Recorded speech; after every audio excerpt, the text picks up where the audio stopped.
안녕하세요. 좀 깊이 파헤쳐 볼 이야기가 있는데요. 바로 임진왜란에 숨겨진 영웅, 홍견 장군입니다. 네, 최근에 동해문화원에서 이분에 대한 포럼이 있었죠?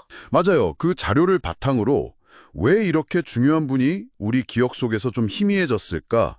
그리고 지금 이 이야기를 다시 꺼내는 게 어떤 의미가 있을지 한번 살펴보겠습니다. 네, 흥미로운 주제가 될 것 같습니다. 자, 그럼 바로 시작해 볼까요? 홍견 장군.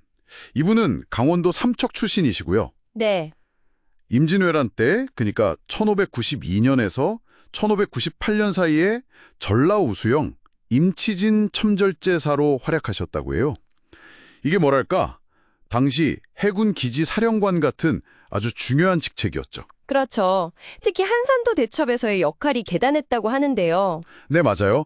전라우수영 함대 25척으로 왜구남선 59척을 격파하는데 아주 결정적인 공을 세웠다고 합니다.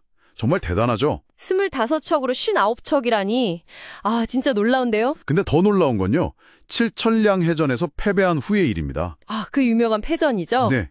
그때 바다에 뛰어들어서 무려 10나흘 동안이나 표류하면서 살아남으셨다는 거예요. 그러고도 끝까지 싸우려고 하셨다니 이건 뭐 정말 대단한 의지네요.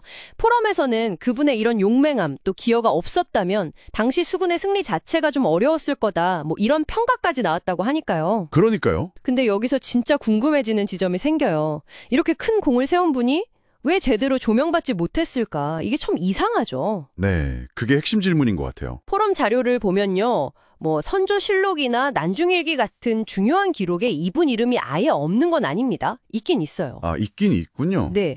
근데 그게 아주 단편적이거나 그 중요성이 제대로 뭐랄까 평가되지 않았다는 거죠. 기록은 있는데 비중이 작거나 좀 간과되었다는 말씀이시군요. 그렇죠.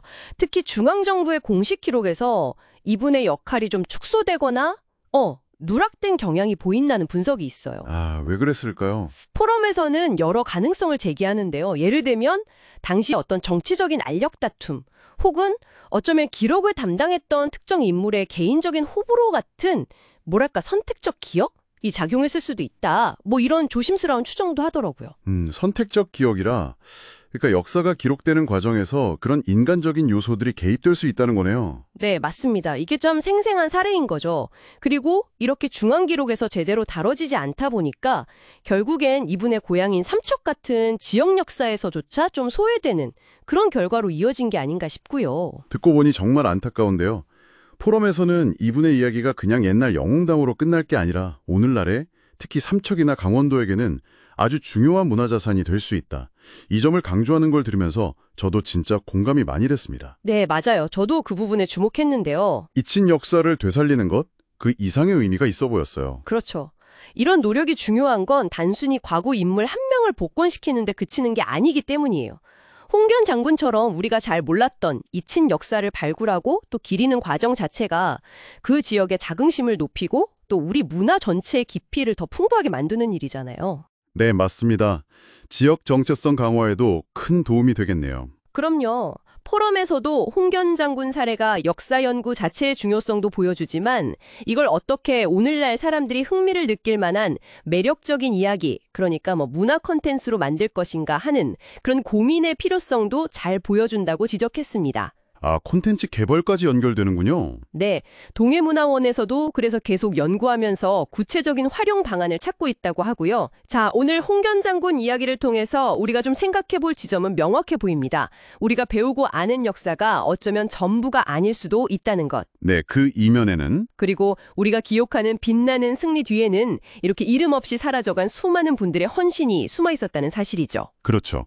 결국 홍 장군 이야기는 우리에게 이런 질문을 던지는 것 같아요. 어떤 질문일까요? 여러분이 혹시 당연하게 여기는 어떤 역사적 사실이나 평가 속에도 아직 빛을 보지 못한 또 다른 홍견 장군 같은 그런 이야기가 숨어 있지는 않을까요? 아, 그럴 수 있겠네요. 네, 우리 주변의 역사, 또 내가 사는 지역의 이야기 속에서 혹시 주목받지 못한 가치가 있지는 않은지 한 번쯤 찾아보는 건 어떨까 하는 그런 생각을 남기면서 오늘 이야기를 마무리하면 좋겠습니다. 네, 좋은 마무리 말씀 감사합니다. 오늘은 임진왜란의 숨겨진 영웅 홍견 장군에 대해 깊이 이야기 나눠봤습니다. 다음 시간에 또 흥미로운 이야기로 찾아뵙겠습니다.